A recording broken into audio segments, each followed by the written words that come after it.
naagtan faraanti intay soo qaadatay ninkan u dhiibtay kadib waxay ku dhahay jilibka inta dhigtid guur isoo bandhigo isla markaas maqaayadan oo wax ka cuna gabadha ka shaqeeyda waxay ku dhahaysaa taleefka lacag mugu jirta oo malina lacagta dhan ma baxeedo markii uu ka codsaday inay mar kale ku celido waxay u sheegaysaa inay maanta dhan ku celcelinaysa laakiin aysan lacagtu bixin kadib taleefankiisa inta la soo waco gabadha ka qaada wuuna qabanaa waxaa loo sheegaa war oo si kaliya laaba uga naxay wuxuuna bilaabaa markaas inuu ka mirigoodo arrintii loo sheegay midana waxay weydiiday waxa ku dhacay kadib wuxuu ku dhahaa aniga wax walba waa waayay hadda nashiida ahay ka berigiina wuu qasaaray intaasna waxa u raacina adiga guursama ileeno hadda waxaan haya malaha ee lacagta aan cuno haysta iga bixi midan markii hore lacagtiisa u socota haddana waxay taagan tahay war waxa ka bixinaa maleen oo kala wadishiida noqotee xoogaa kadib isagoo meeshan murug la fadhiya waxa uu yimaaday midii maqaayada ka shaqeynayday wuxuu ku dhahaa waa ka xumahay inaan bixi waayay lacagtii aan cuno anigoo nin weyn ah laakiin lacagta bedelkeeda saacadan haddaan ku siiyay ka waran iyada waxay ka qaalisataa waxaan cunay 10 jeer kadib saacadda way ka qaadatay markii uu tagana waxay bilaabay inay ka murugooto ninkan wax ku dhacay isagoo maqaayadeeda horteeda fadhiyo oo taleefanka kula hadlaya mid ay saaxiibo yihiin ay arkay xoogaa badan oo uga sheekeynaya musiibada ku dhacda ugu dambeyn wuxuu ugu soo gabagabeynaa xitaa ma haysto lacag aan bas ku raaco waxay u soo jeediyeen inay gurigiisa geedo maadaama ay gaari wadato meeshan u yaalo markuu gurigiisa yimaado wuxuu arkaa inuu mid askari hortaagan yahay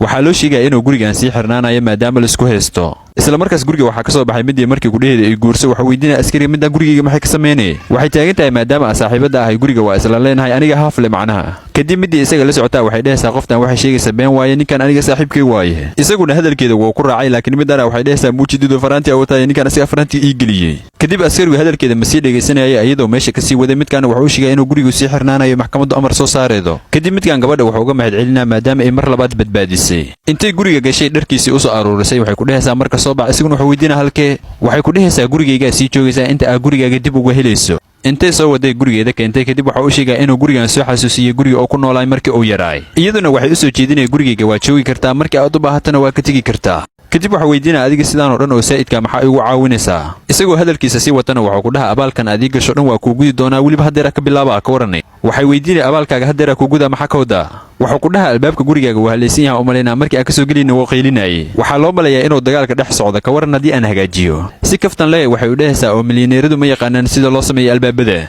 wuxuu ka codsanaya inay u keentay albaabka qalabkii lagu sameynaya sida buruska iyo waxaas iyaduna waatanahay oo u keentay dhinaca kale midaan xabsiga waa laga soo damiintay waxaa ka soo damiintay midkan oo ah saaxiibkeed laakiin shiid ah markii uu damiininayana wuxuu dhahay iyada walaashay waaye midkaana waa kanaya qoftan intay shaqadeeda ku maqaneed albaabka keliya maahan gurigii dhan oo babedelay waxay aamini la'dahay meeshan inay gurigeeda tahay iyadoo weydiinaysa oo xitaa beerma ka dhex sameeda guriga xoogaa kadib waxay weydiiday adiga kambanigaaga inta aad ka shaqaynayda saaxiibo dhan maada yeelan miya waxa uu sheegaya saaxiibkiisa ugu dhawaayay inuu ka qarsoomay markii uu kambanigiisu burburay intaasna waxa uu raacinaa saaxiib dhan adiga ka haysta hadda ka warane intaas kadib wuxuu ku dhahaa maxaa samayn lahayd haddii nin shiid ah oo jiibkiisa wax lacaga ku jirin oo ka codsada inaad bannaanka ka soo wada casheedaan waxay u sheegaysaa arrintaas inay tahay mid la yaab leh laakiin haddii uu ninkaas isagu yahay inay iska ogolaan lahayd kadib intay daaha ka soo wada baxaan ay caadi isku ballansanayaan anaga u jiidno dhinaca kale midka askariga isagoo guriga laisku haystay waardiyanaha waxa u yimaada labadii aad taqaaniin midkan wuxuu taagan yahay inaa guriga galna noo ogolaa waxaa ku jira waraaqada caddeynaya inay walaashay guriga leedahay kadib kuwaana meesha soo gaaray midkaana wuxuu keenay waraaqadii caddeynaya inuu gurigan isagu leeyahay askarigu markuu arkay inay ninkan wixiisa dhan oo cad yihiin labadaanoo meesha ka wada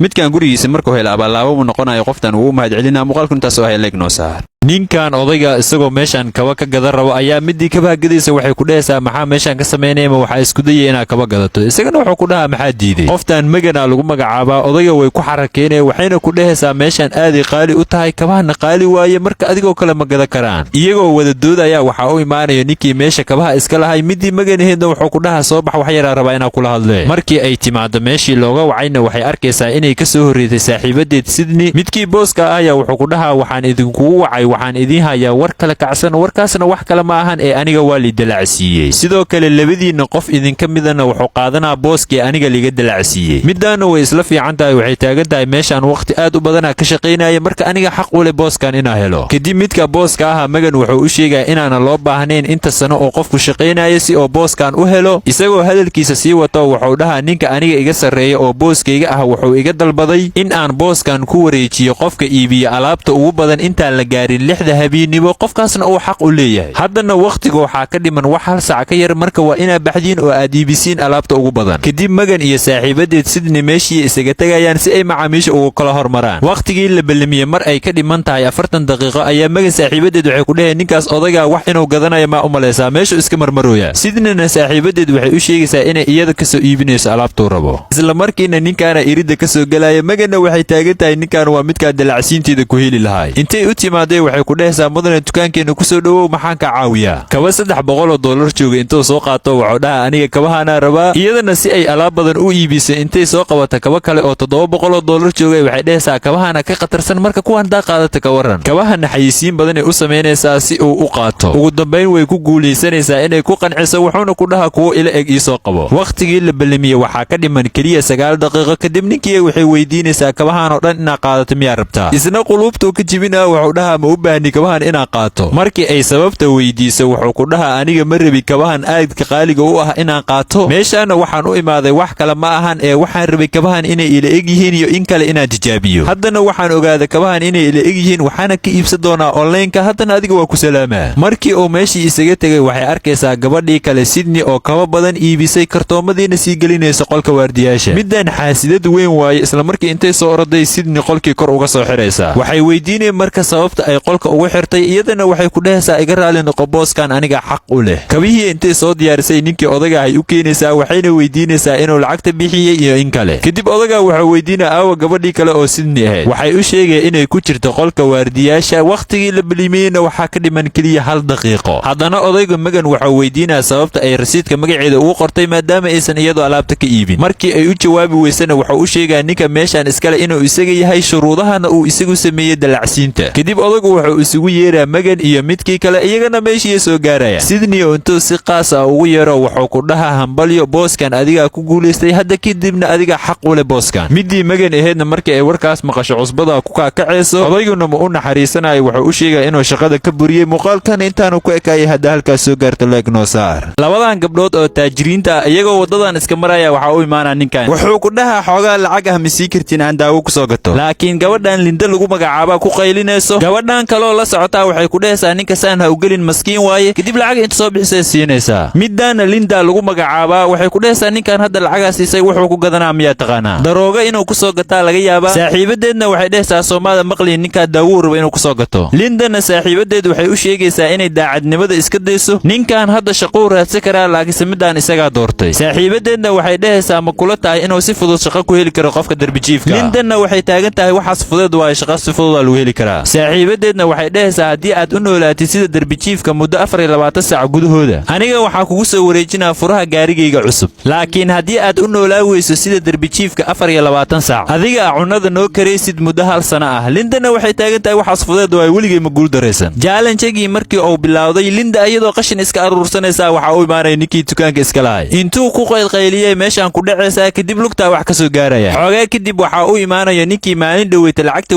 weydiisanayay wuxuu ku dhahaa marka lugta sidee ku tahay waxa loo baahan yahay inaad lugta iska daaweydid sababtoo ah dhaawaca ka soo gaaray iyadana waxay ku dhahay midaan shaqadaada maaha isagana magaciisa u sheegaa wuxuu dhahaa Marvin way iska baro Lindana intay soo baxday waxay u imaanaysaa dhakhtarkii waxayna dhahaysaa waa xanuunsanahay qoftan dhakhtarada ahna waxay taagan tahay dadka darbijiifka ah ma daaweynay meesha isaga tag waxay u sheegaysaa inay lugta ka dhaawacan tahay daawona ay u baahan tahay laakiin lacagta duqda ma yeelayso waxay dhahay booliska intaan u wicin meeshan iiga tag Lindana ugu dambeyn meeshii isaga tagay duqdaana waatana wasaqdeeda iska tirtiree xoogaa kadib haddana Linda caagada badan ay soo aruursanee waxayna imaanaysaa dukaanka caagadaha lagu bedelo ninkan waardiya ahna wuxuu taagan yahay meeshan isaga tag intaan booliska ku wicin Lindana way iska baxaysaa iyadoo irida taaganay waxay arkeen nin meesha marayay waxay u sheegay in meesha loo diiday caagadahan ay rabtay inay gudaha geliso lacagna ay u baahan tahay isagana waa ku caawinaya intuu dhaho caagadihii qaada iyadana arrintaas aaday ugu farxeen xoogaa kadib intuu soo laabto iska baxa iyadana waxay ku dhahay lacagteedii aaway isagana wuxuu u sheegaa inuu caagadaha soo sariftay lacagtana uu asaga qaadanayo Lindana waxay ku dhahaysaa caagadahaas maanta dhan soo aruurinayay isagana wuxuu dhahaa ma idhaahdo maxaa ka bedeli kartaa iyadana waxay u sheegay inay waardiyaha ugu wacayso isagana wuxuu dhahaa labadeena adiga tuug u eg kadib waardiyaha ugu wacaa Lindana galabtii markii la gaaro darbigii iska soo laabane Marvina intuu cunno u keenay iyadana waatana cuntada ciili u qabtay way bobsiinay Marvina sheeko intuu u bilaabo wuxuu dhahaa aniga dhakhtar ahaa jira ma aaminay iyadana waxay ku dhahaysaa waa ila kaftamaysaa wuxuu tusaa marka sawirka isaga iyo xaaskiisa wuxuu dhahaa qofkan sawirka igula jira waa aniga xaaskayga iyada markay dhimato aniga waa niyad jabay shaqadii aan haayay waa isaga soo tagay darooga ina cuno waa bilaabay sidaana darbijiifa ku noqday Lindana waxay u sheegaysaa inuu ka raali noqdo maadaama ay si xun ula dhaqantay Linda intay telefoon iPhone soo baxsatay saaxiibadeedu wace saaxiibkiin Marvina waa kana uu yaaban yahay saaxiibadeedu waxay u sheegay inay challenge-gii ku guul dareysatay jikadana ay 1 sano ku jiri doonto bilooyin kadib Linda waxay dhistay isbitaal dadka masaakiinta ah lagu daaweeyay Linda saaxiibadeedna waxay la yaaban tahay inay saaxiibadeed sidaan sameeyay saaxiibkii laakiin Marvin waa kana dhakhtar laga dhigay wuxuu taagan yahay wax yar ma isugi kartiin waa ni soo laabana qof xanuunsana ii joogay Linda ugu dambeyn waxay dhahaysaa waxa jiro dad wanaagsan laakiin uu nasiibkoodu xun yahay muuqaalkan intaanu ka ekay ee hadda halkaas soo gaartay leegno saar